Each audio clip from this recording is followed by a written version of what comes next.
to the motion of thanks on address by the Honorable Governor. ముఖ్యమంత్రి గారు. ధన్యవాదాలు అధ్యక్ష.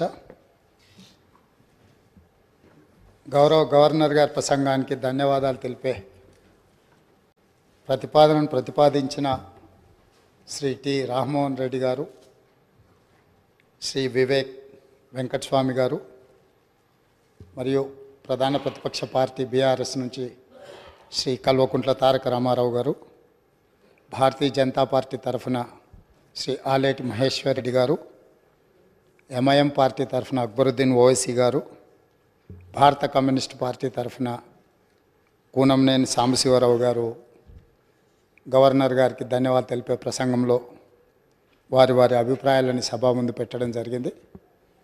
ఈ అంశంలో వీరి అందరికీ నా హృదయపూర్వకంగా ధన్యవాదాలు తెలియజేస్తున్నాను. నూతనంగా ఏర్పడ్డ తెలంగాణ రాష్ట్ర 3వ శాసనసభ సమావేశాలను ఒక మంచి సాంప్రదాయంతో ఆదర్శవంతమైన పరిపాలన అందించడానికి కాంగ్రెస్ పార్టీ కట్టుబడి ఈ శాసనసభ సమావేశాలను ఏర్పాటు చేసింది. ఈ సందర్భంగా నాడు తెలంగాణ ఉద్యమంలో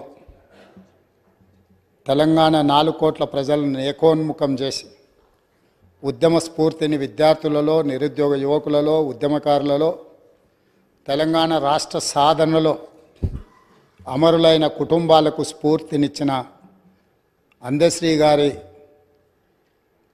కవిత్వంతో ప్రారంభిస్తే తెలంగాణ ప్రజలందరికీ కూడా ఈ ఉద్యమ స్ఫూర్తితో పరిపాలన అందించాలనుకున్న కాంగ్రెస్ పార్టీ విధానాలు తెలుస్తాయని భావిస్తూ ఏందిరా తెలంగాణం, ఎలా మూగబోయింది జనగానం, ఏందిరా తెలంగాణం, యముల పాలవుతుంది మాగానం, రాష్ట్రం వస్తే కుక్కలా కాపలా ఉంటానంటివి, మక్కువతో పలికిన మాటలేమాయే, అధికారం వచ్చే అహంకారముతో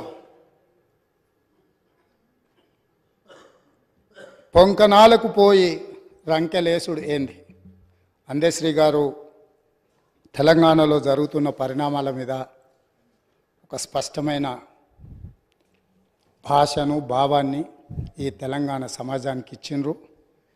ఈరోజు శాసనసభలో వారి యొక్క ఆలోచనను ఈ శాసనసభ ద్వారా తెలంగాణ ప్రజలకు గుర్తు చేస్తూ ఈ శాసనసభలో జరుగుతున్న చర్చలు, తీసుకుంటున్న నిర్ణయాలు, ప్రజలిచ్చిన తీర్పును దృష్టిలో పెట్టుకొని మనం ఇక్కడ చర్చలకు పాల్పడడం కానీ పార్టీ నిర్ణయాలు తీసుకుంటే బాగుంటుందన్న ఆలోచనతో ఈ తెలంగాణ ప్రజలు ఇచ్చిన విలక్షణమైన తీర్పు, కుటుంబ పాలనకు వ్యతిరేకంగా ఇచ్చిన తీర్పు, ఈ కుటుంబ పాలనకు వ్యతిరేకంగా ఇచ్చిన తీర్పుతో మొన్నటి వరకు పాలకులు ఉన్న వాళ్లకు ప్రజల యొక్క ఆలోచన, ప్రజలిచ్చిన తీర్పును గౌరవించి శాసనసభ ప్రతిపక్ష నాయకుడిగా ఇతరులకు ఎవరికైనా అవకాశం వస్తుందేమో అని నేను ఆశించిన, తెలంగాణ సమాజం కూడా ఆశించింది. కానీ కానీ కానీ కానీ ఇవాళ శాసనసభ ప్రతిపక్ష